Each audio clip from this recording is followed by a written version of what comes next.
everybody to the M&A Monthly podcast hosted by myself, Lewis Williams. This is the July edition of the podcast, and I'm very lucky to have our co-host Ko Beadon from University of Kent to join us today. Hi mate, I'm very excited to be here. Good stuff, good stuff. This month we are covering 2 deals each, and we'll be starting off with Google and Fitbit, which will be predominantly led by Ko, and then moving over to Uber and Postmates, which will be predominantly led by me. That's the first part. More to come on the second part a little bit later on. Won't let you in on what we're covering just yet. But yeah, we'll start off with Google and Fitbit, and yeah, we'll start there.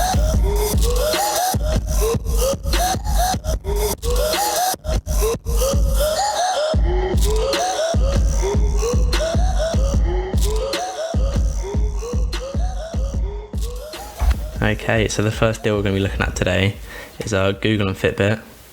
So Google have proposed a $2.1 billion takeover of wearable technology company Fitbit. This comes after Fitbit's stock price fell to an all-time low, which seems the perfect time to buy for Google, as they look to have a stake in the growing market of wearable technology, which we'll talk about in much more detail later. Yeah. So first of all, going into a history of the two. First, we'll start off with Fitbit. So Fitbit was founded in 2007 by James Park, the current CEO, and Eric Friedman. Realising there was a potential market for wearable fitness trackers, originally they pitched the idea with a wooden box and a circuit board and raised £400,000 to begin making the product. So they finally launched their first product, the Fitbit, in 2009, after 2 years after founding the company. So Fitbit now have 5 product lines: the Charge, the Versa, the Inspire, the Ionic, and the Ace, which is a children's line. And they each marketed at different demographics. So you've got like a higher end one. I never knew that. I thought it was just the one product. So yeah, it's very interesting. Their current market cap is at 1.82 billion. So obviously they're going to be paying a premium on that, which is actually and a share price even of $6.64, which is down 80% from their IPO. Right, okay. Which we'll get into the reasons for that in a bit, obviously. So the decline was caused by offering a second offering of shares of 3 million and skepticism by investors of new products like the Blaze, which didn't go down too well. Right. Because obviously we haven't heard of them. Yeah. As well as there was a rise in competition, such as the Apple Watch, which was a massive factor for them. And you can literally see when the Apple Watch is released, the stock price just falls because they can't compete with the levels that Apple are able to produce. The revenue, they're currently working with a 1.43 billion revenue, which actually down 31% from the last quarter. Still amazing, actually, considering. Yeah, no, they're still a massive player in that field, because it's a massive industry. This could be caused from the coronavirus outbreak, however, because obviously people have been more conservative with their spending, and consumption in the UK has taken a massive hit in this time period, as seen. Yeah, that's interesting. I would have thought maybe consumption would have gone up, sort of having a different effect because so many people are looking to do exercise and stuff out. Yeah, I think that. You never know, but potentially they're choosing the Apple Watch instead. So I've known some people personally that have got Fitbits over the year. Yeah, fair enough. But I guess just in general, people are less willing to spend their money because there's a lot of uncertainty about what's going to happen. Perhaps, yeah. So now we're moving on to a quick history of Google. Obviously, everyone knows the name. Google was founded in 1998 by Larry Page. And still actually not that long ago, is it? It's not really, is it? That's what, 22 years ago? Yeah. Crazy, isn't it? But yeah, by Larry Page and Sergey Brin, after the two met at Stanford Uni and started working on writing a program that'd be like a directory of websites, which would be later known as Google. And the name actually comes from the word Google, which is like an infinite number pretty much. Yeah. And essentially, in the pair filed for a copyright for their program in 2001, which since then, obviously, they've seen rapid growth and is now one of the $1 trillion companies. Yeah. However, the company itself falls under the conglomerate of Alphabet, which is separate from Google, which like they own the Google brand amongst many others. Right. However, the Google section is made up of Google Search, Google Maps, YouTube, Google Play, Gmail, and Android. Right. Obviously, there's a few others which people know about. Yeah. And then they separate the Google brand from other companies. So I think they own Nest as well. Right. And I think Fitbit will fall under that other section of Alphabet. Yeah, so keep it separate. Okay. So yeah. Cool. So now I'm gonna look at how they've been doing, how the two companies have been doing in the past 2 years. And for Fitbit is a bit more of an interesting one because in the last 2 years, it's remained pretty similar. In 2015, however, they saw a massive decrease in the share price, as we talked about earlier, from the release of the Apple Watch. Yeah, that's interesting, isn't it? I mean, like before that, Fitbit really were the key player within the market, and then Apple just completely came in and took the market share off them, really. And since then, you know, we've seen that the net income has fallen ever since, right? Yeah. So yeah, the net income in the past 3 years even has been minus 277 million in 2017, and then minus 185 million in 2018, and like last year showing a minus 320 million pound loss. Wow. Actually crazy. And like you said about how the rise of Apple Watch, recently, so in 2015, however, 2014, they had a market share of 44%. Right. So that was when they were a massive player, obviously, before the Apple Watch. And now they're looking at a market share of 3%. Wow. Which is absolutely insane. It's huge. And I mean, now for Apple, wearable technology is so key. It contributes about 20% of their revenues, thereabouts every quarter. You know, you're looking at the watch and the AirPods, and you know, the two really popular products now. Yeah, I mean, moving forwards, is that potentially what Google are looking to do in terms of actually creating their own watch, or?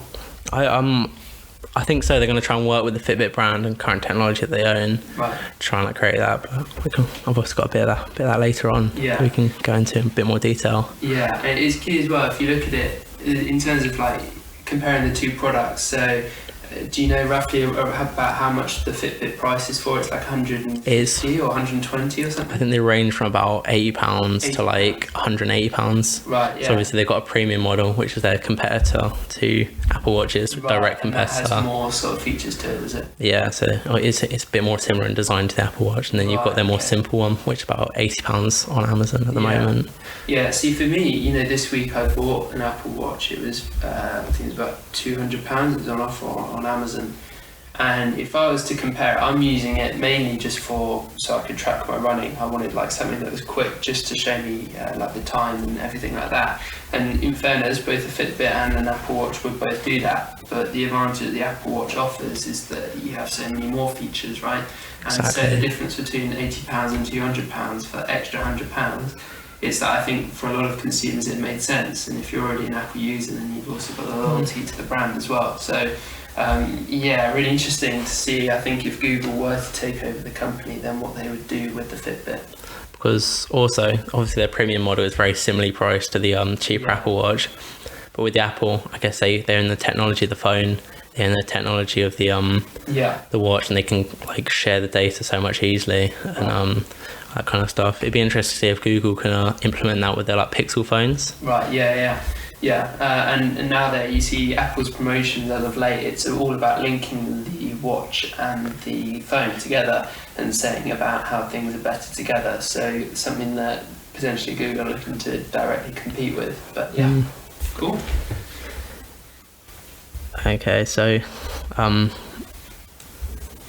I think the revenues in the past year are very definitely a contributing factor towards the decrease year on year, as well of this share price we were talking about, the steep decrease, especially recently. How it just sorry.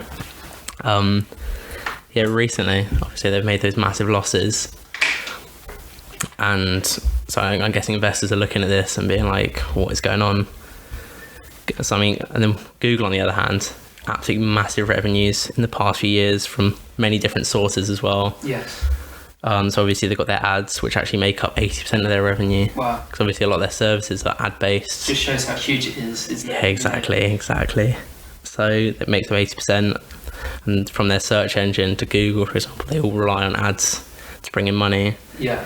So revenues for them were 136 billion in 2018 to 161 billion in 2019. Wow. With a net profit margin of 21%. That's overall, including taxes and everything. They made 21%. Yeah. Streamlined business model they've got, isn't it? No, they've really minimised their costs. So obviously, and their net income was 34 billion last year. Wow. Which is quite impressive on their part. Yeah. Google has also invested heavily into the smartphones. We talked about earlier the Pixel in recent years, which is their main new product they've tried to release. Right. Yeah, I know of it. Yeah. Which hasn't been as successful as they wanted it to, but is still quite a prominent player in the smartphone industry.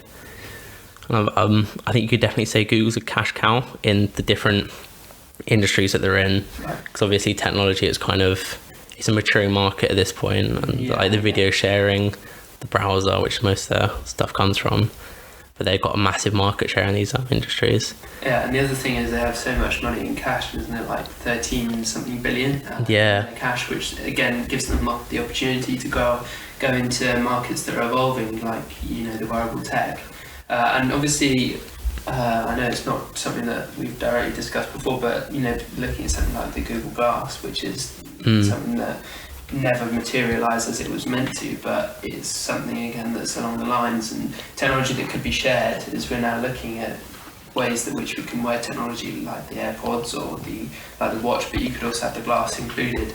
So it could be this potential Fitbit Google merger could allow us to basically have all sorts of wearable tech from Google moving forwards. It could just be like the main starting point in terms of their venture into wearable tech. Yeah, I think the glass is also a great example of how Google is trying to invest in these new emerging products and markets. How this one failed, but this time they're going a bit more safe with Fitbit, which is really an accomplished brand. Yeah, and that is the thing, because they had that first mover advantage. They're so well established within the market already, and that's what it offers, isn't it? Really? Yeah, because even though they've got the low market share, there's still a lot of potential for them to move on, because they've got such a big brand in that industry.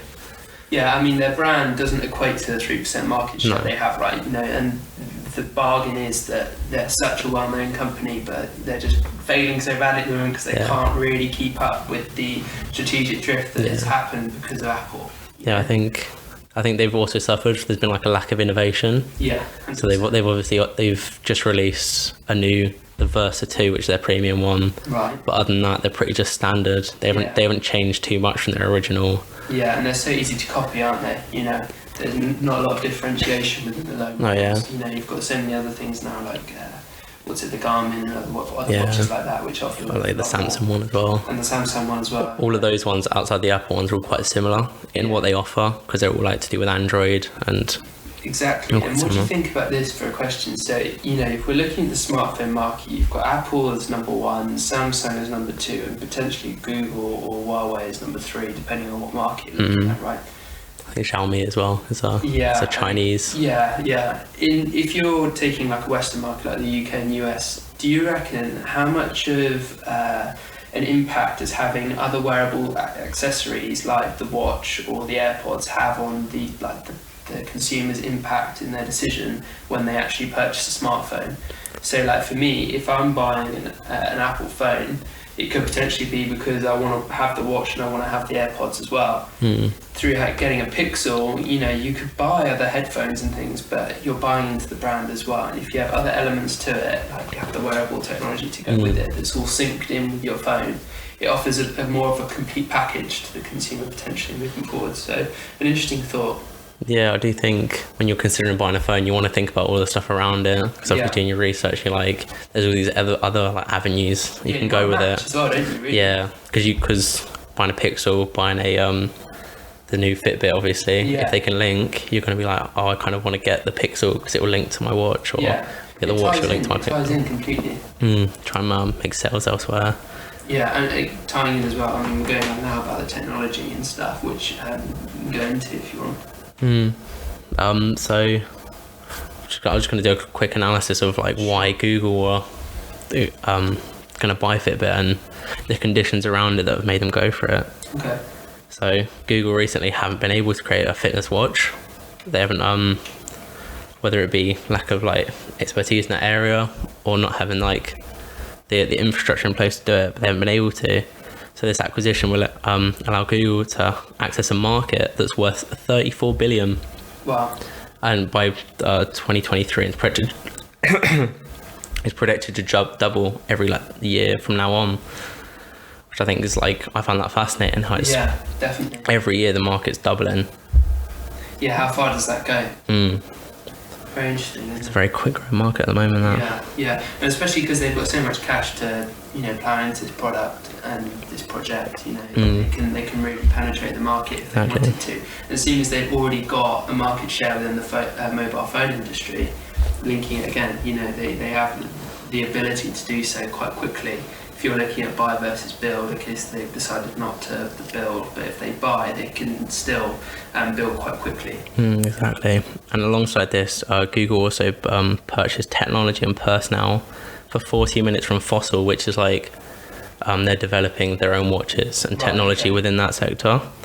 So this is obviously going to be used to improve new Fitbit watches made by Google in the future.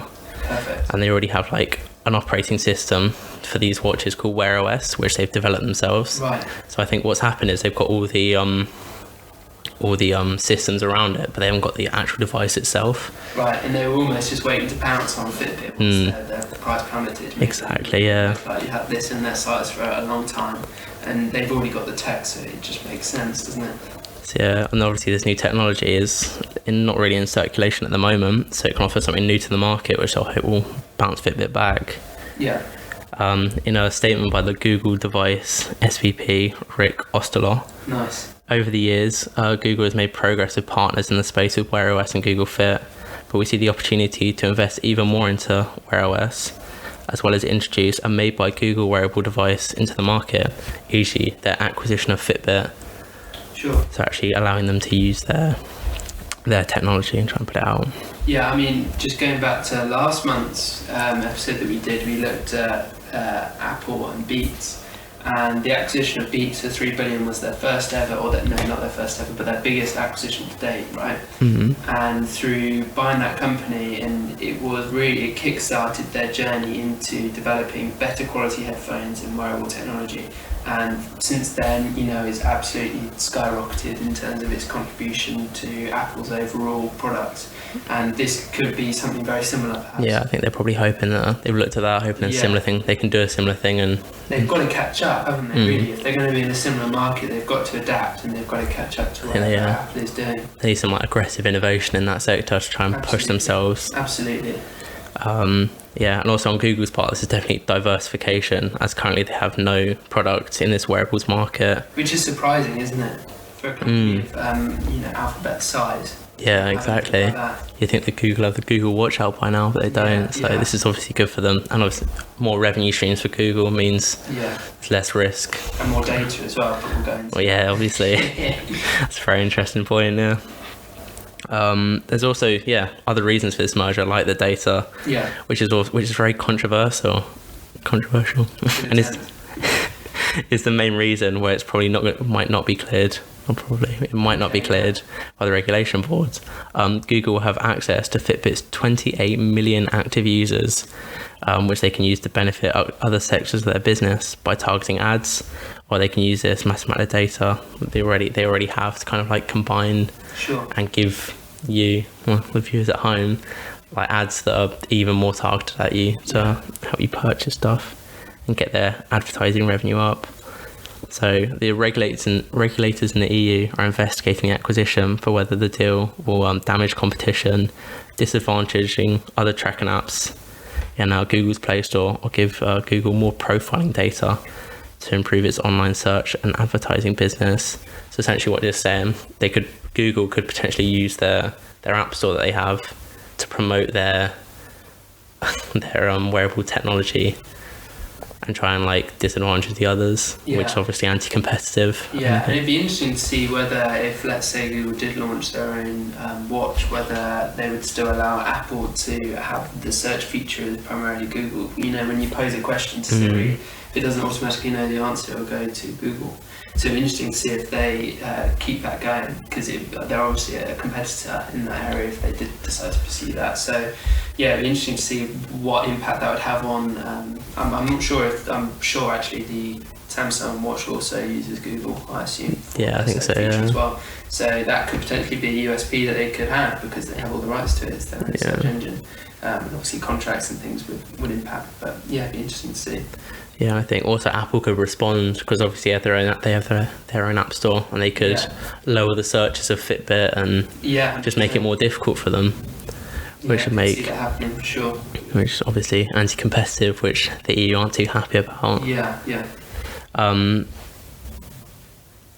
Good. So obviously these concerns, 28 million users, it's a lot of data. So obviously they can use this to entrench other areas like their Google search to kind of like target people. But on this matter, Google have said that they will not use this data to benefit them. However, it's pretty unclear because obviously the history of Google, they've used this data a lot. They've actually been fined in the past like billions for misusing people's data, stuff like that. However, Google have said in a statement, "We'll never sell personal information to anyone. Fitbit health and wellness data will not be used for Google ads, and will give Fitbit users the choice to review, move, or delete their data." Fair enough. I mean, if they keep to their promise, I could see the deal going through. What's that? So yeah, obviously, it's a big statement on Google's part to try and ease the deal through. But I don't know how much validity it will have in the future. I mean, they'll probably have to put clauses and things like that upon closing that they have to keep their promise, or they would be heavily sanctioned for it. Yeah, that's how it'll probably go through. And obviously, the EU are meant to come to a decision on July 20th, which has passed now. Yeah. And they've actually extended it to, what's it? It's the 4th. The 4th of August. Yeah. So it'll be quite interesting to see what happens, because they've done a deeper investigation into it and asked Google's competitors what's going to happen, what they think of them, and which could be. And so, what does Fitbit think then? Because it's a fairly hostile takeover in sort of the way that it's being pursued by Google. So, what did Fitbit say? I think most of the Fitbit executives, it seems like the people at Fitbit are pretty happy about it. Yeah. It's new capital. I mean, they're declining every year. It's quite a stagnant business at the moment. It certainly looks like, and I think the like majority shareholders and directors, from what I've read in articles, seems like they're pretty welcoming to the change. If they're kept separate, then there's little risk of jobs being losses and things like that. Exactly. It's just a lot of new capital to pursue new innovation within the product. So quite an exciting time for both companies. Yeah, because essentially the business is still staying the same, and it's still the same branding and everything. It's just under new ownership, and the ties you get with being with Google and stuff, which can only really benefit them, I'd say. And then, so in terms of like the deal structure, how is it funded? So the funding, so as we talked about earlier, Google have £18.5 billion in cash, which is enough to buy Fitbit over 9 times. Wow, so they've got more than enough in the bank to pull this off without having to create debt to try and let the takeover happen. Yeah, exactly. It's quite interesting though, in the past year, so I just have a look at some stats that in the past year, in the quarter even, Fitbit have actually cited a profit. Right, okay. So this is because of a tax return in the US from the government giving Fitbit money because of the coronavirus outbreak, which should also be taken into account, and Google are taking them over. Sure. They've actually managed to make a profit, but before this they were obviously making a loss, right? Making a very heavy loss in this quarter. I think much bigger than last year's as well. Wow, okay.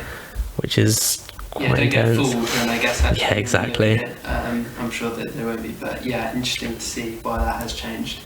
Yeah, on the financials side of it, in the first year, in the last year even, Fitbit have made it 30. Their revenue has decreased 30%. Okay. However, in the past 3 years, it's actually increased 13%. Yeah. Okay. Interesting. So short-term wise, they're not doing so well, but they've actually managed to improve over a longer period of time. Yeah, but again, if you were to compare that with the average industry growth, I'm sure they're far fewer in terms of percentage. True. Other quite interesting things is their return on equity was minus 52%, which isn't so great if you're thinking of investing into more Google. So I'd say currently their debt to equity is also 0.27, which means they've got more debt than equity. Yeah. Which which would be worrying for Google, but I think obviously they're taking this into account. Yeah, they're buying a problem child. There's no exactly, yeah. And it's quite a risky move for Google, but it could obviously pay off. They're buying it at a low price, hoping that it's gonna. Yeah. I mean, if you're looking at it from the perspective of have they got enough money to potentially take the risk, then of course they have. The potential, because it's such a growing market, for the movement of the product moving forwards is tremendous. And obviously, on the other hand, Google's financials are pretty much impeccable. Yeah. You've got their debt to equity, for example, is 2.46% of their entire funding is from debt, which is compared to a 65% industry average. Wow, yeah. Which is pretty incredible on their part. Then obviously there's others that their current ratio 3.66% and their equity ratio 3.64%, meaning they're in good state. They've got a lot of cash. Their cash flow is very healthy. Yeah.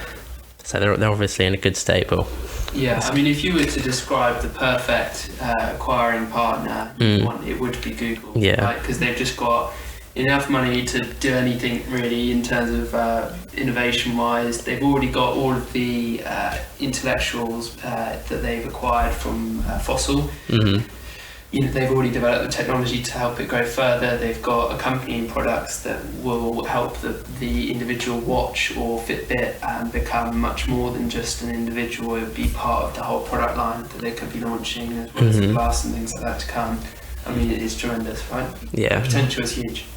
Yeah, exactly. For Fitbit, it's ideal. There's no risk for Fitbit. No. And it's a risky move for Google, but they've got more than enough cash and stuff to force it to work, or either just it could be a failed project on their part, and it's not too much of a deal. It's not going to drag them down.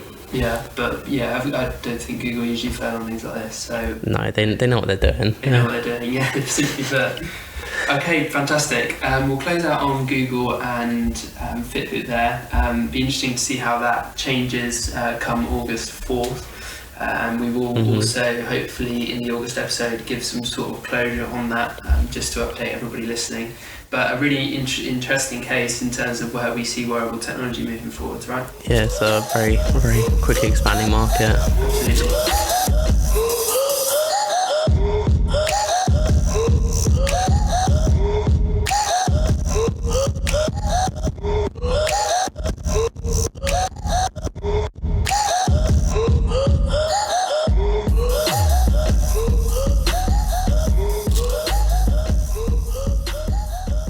Okay, perfect. So the second deal we'll be looking to cover in this part one is the Uber and Postmates deal, which is worth 2.65 billion in an all-stock acquisition by Uber.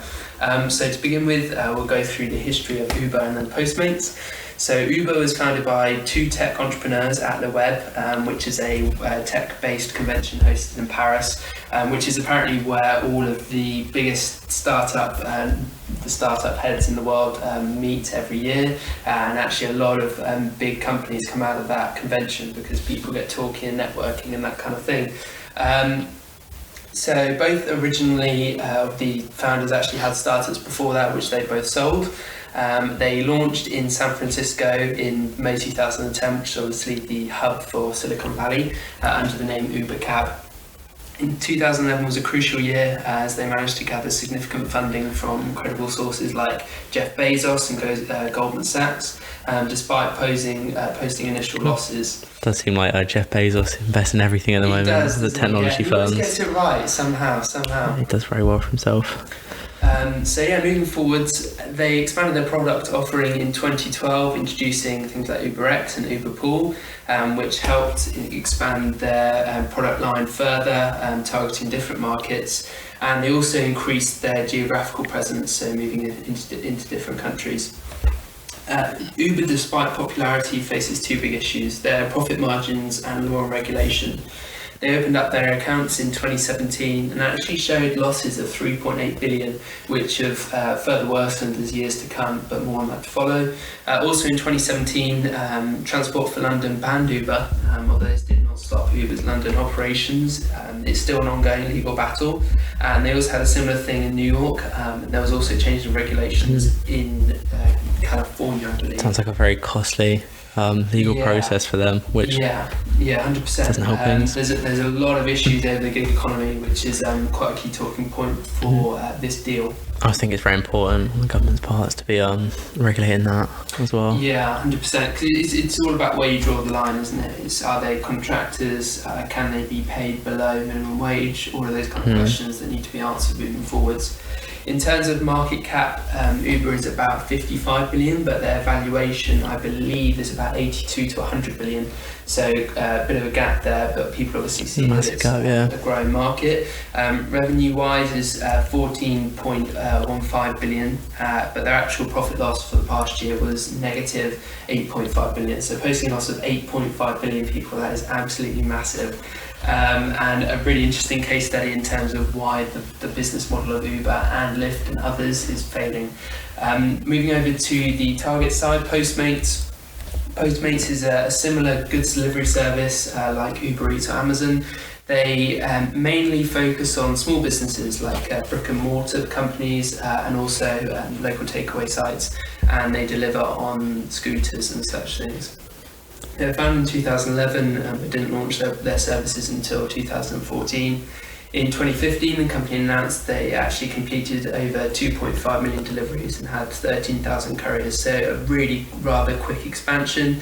The company now operates in 2,940 cities in the US. They are only in the US. I definitely could see that expanding as well. It's quite an easy model to expand overseas, especially in London. I think it would be a prime opportunity for them. Yeah, and there's just so many like small shops and things like that over here in the UK that it could easily be expanded over here. And there's so many electric scooters, it seems these days already. It's not on our products. The last valuation was 2.4 billion. And they were looking to go public with an IPO, which had a target valuation of 3.9 billion, but it never actually went ahead due to market conditions. But if we were to take this 3.9 billion target valuation, it would actually make Uber's purchase price seem a bargain. Revenues grew 53% from 2018 to 2019, just over $1 billion. And so it's a really fast-growing company. I was going to say this IPO target valuation is pretty similar to the loss they posed this year. Yeah, interesting. Which is very interesting, Yeah. Okay, so let's look at the past 2 years' performance of both companies, starting off with Uber. Uber's had a really tough time the last 2 years. They've narrowed losses and revenues have grown, but they're still posting losses year on year. Losses fell 15% year on year in 2018, but grew significantly from negative 1.8 billion to over 8.5 billion, as aforementioned, this year. Dara Khosrowshahi was their new CEO after the founder Kalanick was actually fired by his board. He had many different ideas, Kalanick, and unfortunately there was a lot of infighting, and he was eventually replaced by Dara, who's now an extremely popular CEO amongst many, and is sort of well represented within newspapers like The Economist and the Financial Times. They're still investing heavily within businesses, which is fine, and they're looking to pursue to grow their market further in terms of the logistical network that they have, with things like Uber Freight and Uber Eats also being an opportunity to enable Uber drivers to have more than one purpose when they're out. I think that was definitely an important step for them in diversifying what they do, rather than just relying on that one sector, making them a more valuable company as well. Absolutely. Having more brands. It should also help them if you're looking at the gig economy stipulations. If they can deliver food, if they don't have any lifts available, then they're also able to earn a bit more money and not the drivers £7 an hour threshold like we have over here in the UK. They're divesting out of unprofitable regions like Russia and Southeast Asia, selling off parts of Uber to other companies within those geographical markets.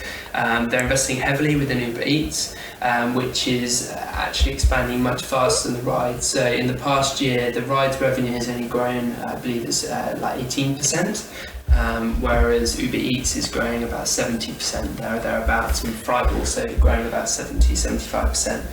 So significant growth in those areas and a slowing within the ride, something that we'll come on to further a little bit later on. If we're looking at competitor Lyft actually took 28% of the market share in the same year, so that's in 2018, which just shows that there's a sort of a slowing in terms of Uber's offering, and how competitors are now actually looking to undercut them. Let's look at 2019. 2019 was an interesting year. Uber actually went public along with Lyft, which shows sort of a growth in terms of the company's general position from a private company into a public one. They struggled a lot with law and regulation, as did many others. But there is obviously the promising signs of growth in other areas like fried meats. Coronavirus most recently has been significant. If we look at how companies which are able to operate under these difficult times, Uber has actually been a saviour for many people who are living within cities to be able to get around safely without using public transport, and also get food from restaurants and such things, and actually helping restaurants within those places. You do have to think though, because obviously taxi services are probably not doing so well over coronavirus, because people staying inside, not moving around as much. But then you've got there are other services like Uber Eats, which is an absolute saviour for them, because I'm guessing their revenues have dramatically increased as people can't go out to get the food, so they're paying people to deliver it for them. Imagine if they weren't diversified, they'd be, in that period, they would have made absolutely no money. Exactly. And would have suffered, most likely would have suffered even worse losses this year. Actually, interestingly, they lost the rights to deliver McDonald's food. I think that was in January, which was actually really important because 80% of UK customers, they actually rarely switch apps, according to McKinsey, in terms of food apps. In the UK, that is. So having exclusivity over restaurants like McDonald's is significant. If you're looking to get a McDonald's takeaway, but you don't live close enough, then your only option is to use Uber Eats. It's a really interesting stat as well, because if someone else has the right to it exclusively, these 80% of people that wouldn't change, obviously going to change over. 100%. That could definitely hurt their bottom line. And exclusivity could actually be a saviour in terms of Google's size and the amount of capital they could potentially have on hand. That is one way in which they're actually able to gain some sort of competitive advantage, because the margins are so thin within the industry. Moving over just quickly to Postmates. Postmates is a growing company.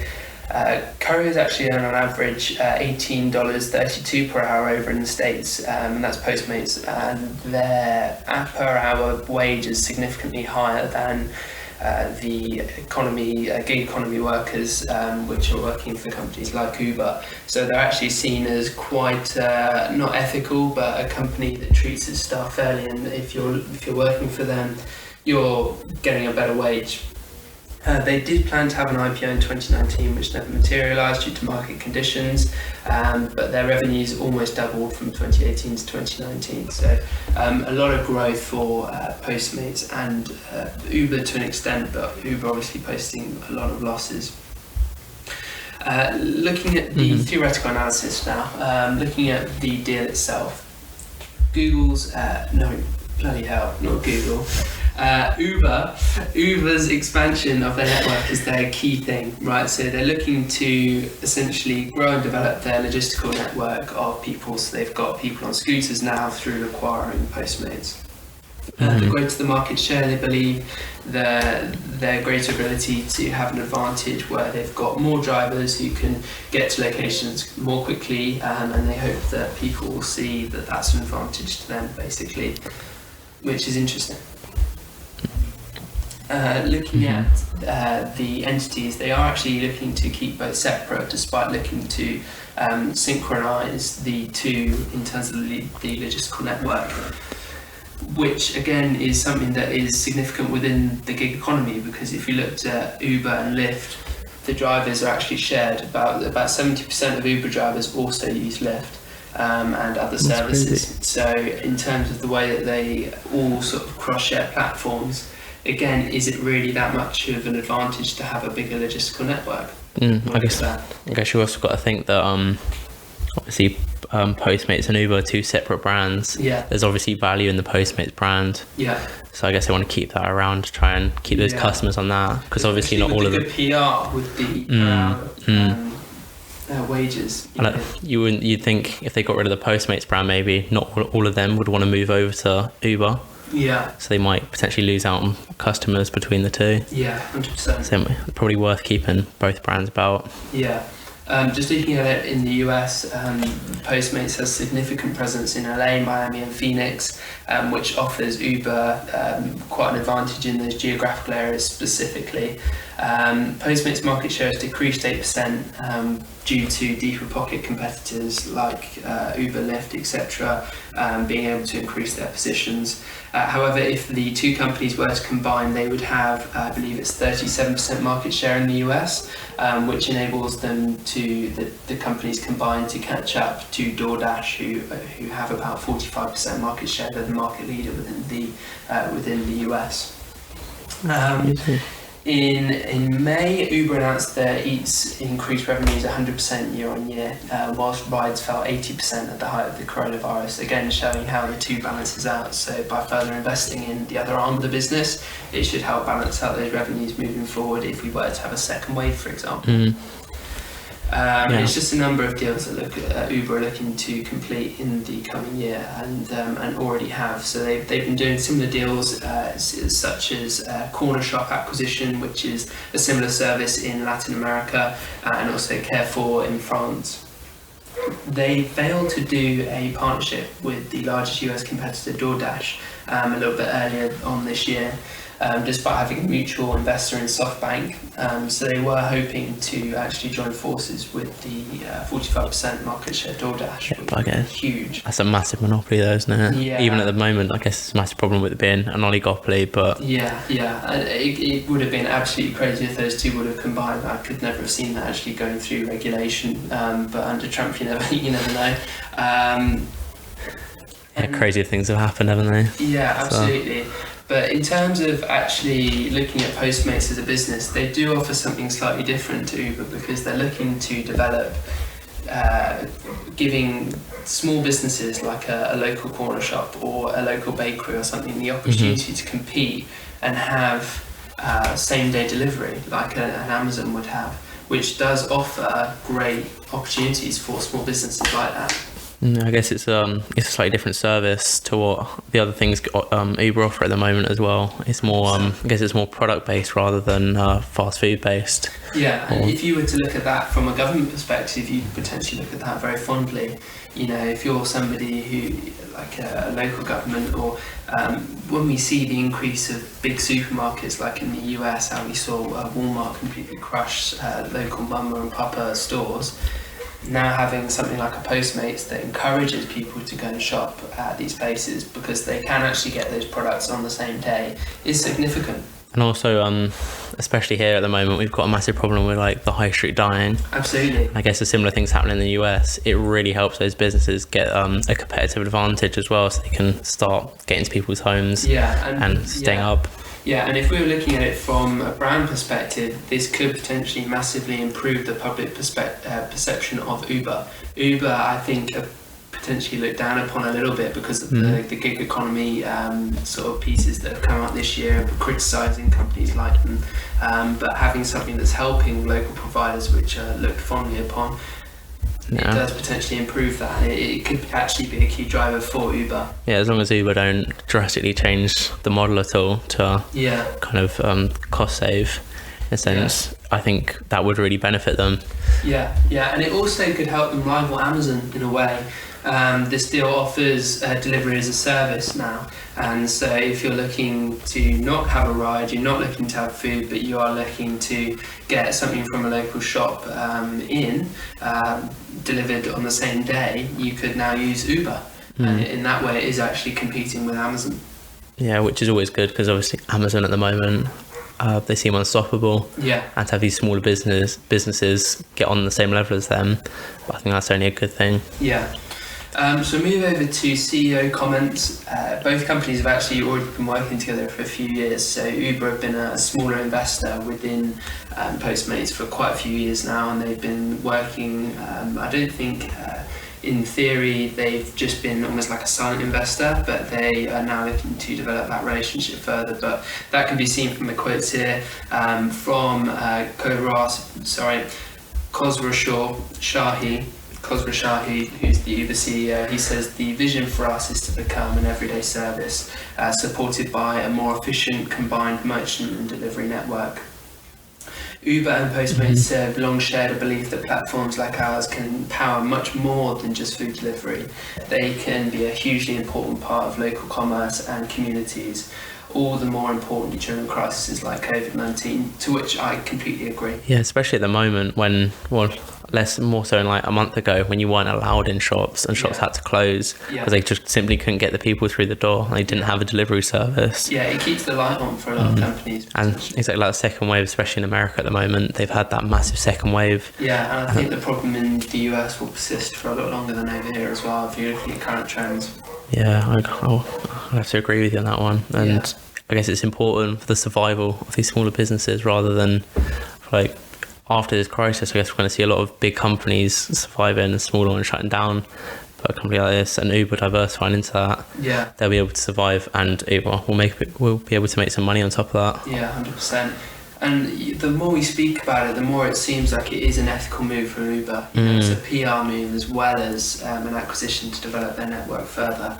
This Postmates just seem almost like such an on-trend 21st century company that is taking care of their couriers much more than others. And having that as an entity of Uber is potentially fantastic. And Bastien Lehman, who is the Postmates CEO, who has a much nicer name than the Uber CEO, what was that one again? Don't even. He says, great allies, we work together to create the best practices within the industry, and it could be a great combination. So promising signs for both. Yeah. Moving into the financials, which we've previously discussed, Uber is a cash incinerator to many. They've been making billions of losses for quite a few years now. If we were to look at it, if you were to compare the year prior to their IPO compared to Facebook's, a year prior to Uber's IPO, they posted a loss of 3 billion compared to Facebook in 2001, I believe. Maybe actually a little bit later on than that, maybe 2006, they posted a profit of 910 million, which just shows potentially the actual operational efficiency of Uber. More again of that to come. But then I guess a lot of these tech companies have gone through their losses to come through, so maybe they're Uber in the future, hopefully it's gonna and that's sort of what we're going to be touching on next, right? So the outlook of the gig economy and whether Uber can actually achieve operational efficiency in the future, whether they can actually make a profit. But just some sort of stats and things to throw at you first, which will interlink, I promise. 70% of Uber drivers also use Lyft, as I've said earlier. 24% of all rides for Uber come from 5 cities, which is, I think it's London, New York, Paris, Sao Paulo, and another one I can't remember. It's got me think when they're shutting down, when Transport for London's trying to have this legal battle with them, seeing that London's one of the top 5 places, it must be a little bit worrying for them. So obviously want to diversify and let's say if London did do that, that sets the trend for places like New York and Paris to do something similar definitely. as well, because they also have long-standing taxi companies. You could also say the brand thing maybe help with that, saying they've got this other stuff they're hoping to like move over and help everyone. Okay, let's delve into the actual losses. So Uber lost 8.5 billion this year. If we were to compare that with much smaller providers such as Bolt, for example, Bolt actually posted a profit. I think it was in the region of 900 million, I believe. Don't quote me on that. But if we were actually to look as to whether Uber's aim of having the largest logistical network within the market is actually much an advantage, one could potentially say no, because you're looking at companies like Bolt, which have a much smaller one, but are actually overturning a profit. Sure, they have a smaller valuation, but what's more important to shareholders in the long term, returns or a falling profit every year, net losses? I guess it shows like the running of the business is obviously Bolt are doing something right, I guess more localized. Yeah, and in terms of what they're actually doing right, if you look at the way that Uber's income works, 24% of that is coming from just 5 cities. So what Bolt are able to do is they're actually able just to target these cities and undercut them because they've got significantly lower overheads compared to Uber. So they're able, as long as they have can gather enough drivers to complete a sufficient amount of lifts that they desire, or that actually the demand derives from, they can undercut Uber, and they can offer many more discounts and such things, which you don't often see on Uber. And so that way they are actually providing an advantage to customers. The only thing that Uber has over them is that they were the first mover and they have a significant name.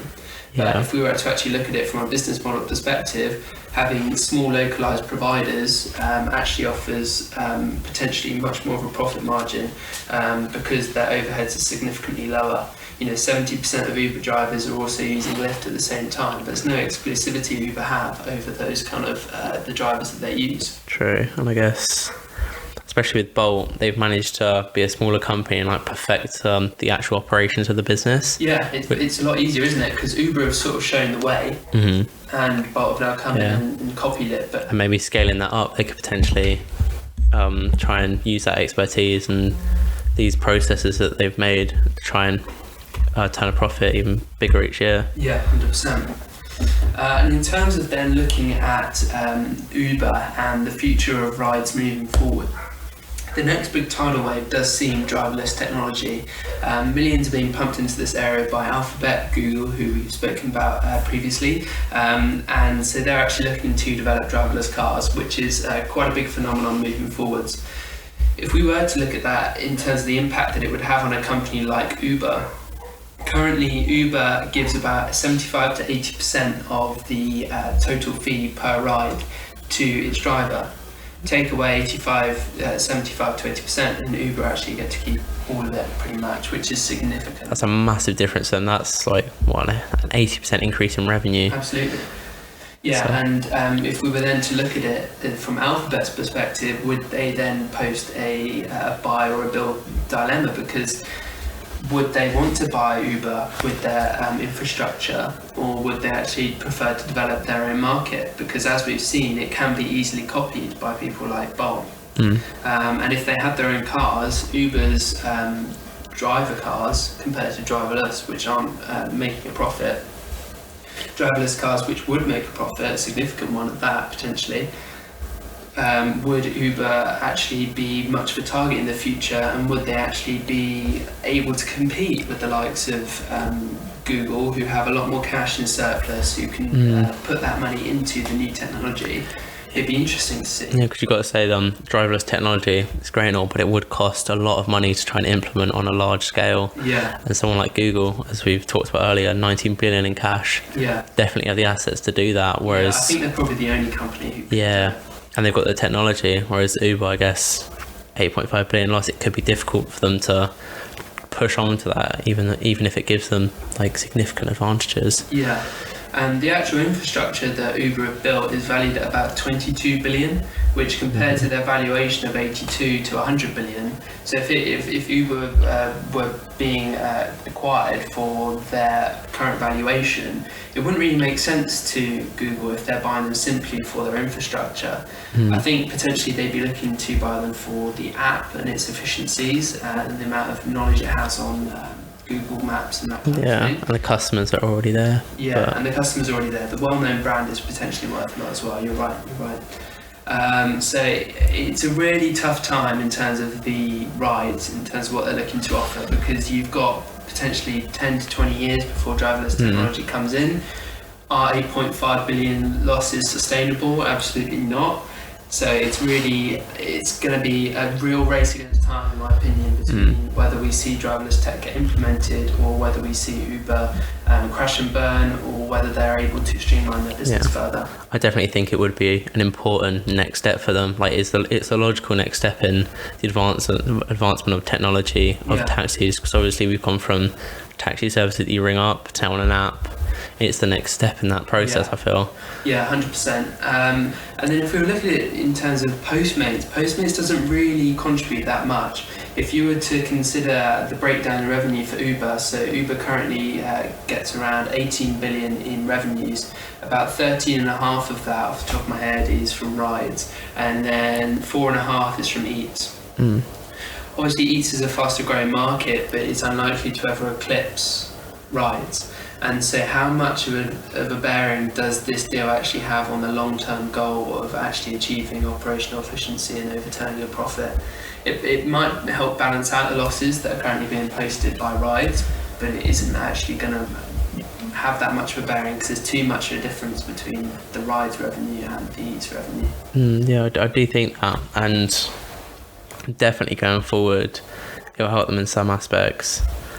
But I don't feel like it's not the future for Uber necessarily. It kind of just expands their current customer base and their revenues at the moment to try and hopefully go towards making that profit so they can make that next jump. Yeah, I think it's more than anything just trying to capitalise on the growth within the market. Definitely. And also potentially with the impact of law and regulation that is having on Uber in terms of the ride service and how that could perhaps decrease their revenues in markets like California, which has just posted new law and regulation over the sick pay and the hour pay for Uber drivers, and the way that they're classified in terms of contractors versus employees.